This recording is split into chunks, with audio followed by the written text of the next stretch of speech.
আমার যদি না ছাড়েন তো কিছু বলেন আমাদের জাতীয় আমি কি বলবো, আমি একটু কথা বলি, আমি এক পরিষ্কার ভাবে বলি।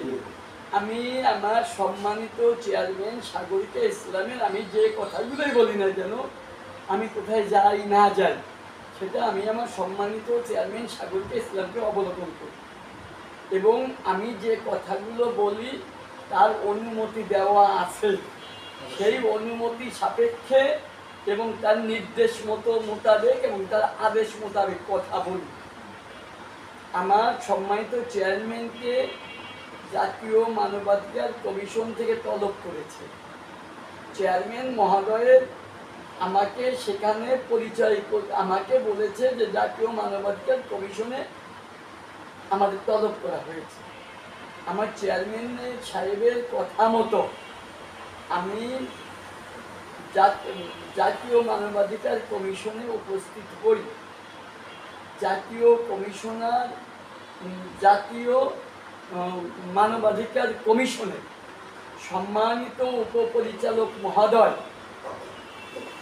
জনাব অ্যাডভোকেট মোহাম্মদ রবিউল সাহেব, উনি আমাকে অনেক দিক নির্দেশনা এবং পরামর্শমূলক কথা বলেন, যাহাতে আমি অত্যাধিক খুশি এবং তিনি আমাকে কিছু দিক নির্দেশনা দেন।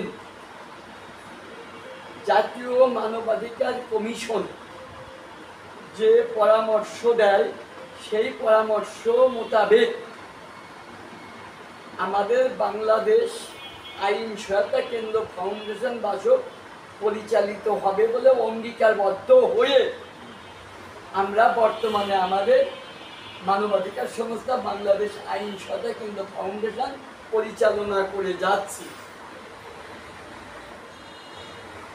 আল্লাহ তাআলার অশেষ রহমতে, ভগবানের আশীর্বাদে আমরা স্বচ্ছ ন্যায় সুন্দরভাবে কাজ করব। আমরা অন্যায়ের কাছে মাথা নত করব না।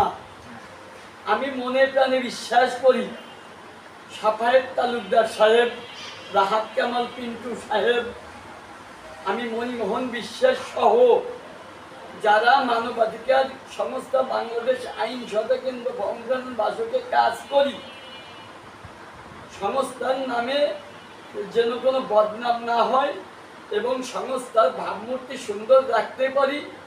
সম্মানিত চেয়ারম্যান সাগরিকা ইসলাম চেয়ারম্যান হিসাবে তার ভাবমূর্তি যাতে ক্ষুণ্ণ না হয়, আমরা এভাবে কাজ করব।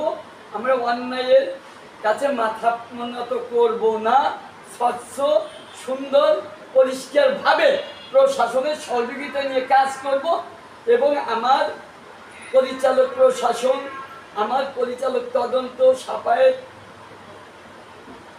রাহাত কামাল পিন্টু, পরিচালক প্রশাসন সাফায়েত তালুকদার সহ আমি পরিচালক মণিমোহন বিশ্বাস সহ আমার পরিচালক তদন্ত রাহাত কামাল পিন্টু, সবাই আমরা সুন্দরভাবে কাজ করব। আমরা অন্যায় করব না, জবাবদিহিতামূলকভাবে কাজ করব। আপনারা যে অর্থনৈতিকের কথাগুলো আসে, আমরা ভলেন্টারি অর্গানাইজেশন, স্বেচ্ছাসেবী প্রতিষ্ঠান, আমরা কারোর কাছে জোর করে নেব না। কাজের বিনিময়ে যদি কেউ সন্তুষ্ট চিত্তে আমাদের কিছু টাকা পয়সা হেল্প করে, সেটা আমরা সাদরে গ্রহণ করব। এইটাই, এবং কেন গ্রহণ করব সাদরে? আমাদের অফিসিয়াল একটা খরচ আছে, কাগজপত্র, আমাদের গাড়ি ভাড়া আছে, আমাদের পেট আছে, সংসার আছে। তার অর্থ এই যে আমরা দুর্নীতি করবো, মানুষেরই করবো। আমরা মানুষের সেবা করলে সেটা বুঝবে, প্রশাসন বুঝবে, আমরা সুন্দরভাবে কাজ করব। আমরা যেন কোনো প্রতারণার মুখোমুখি না হয়, কোনো প্রতারণা যেন কোনো কর্মী না করে, এটাই সাগরিকা ইসলামের কথা।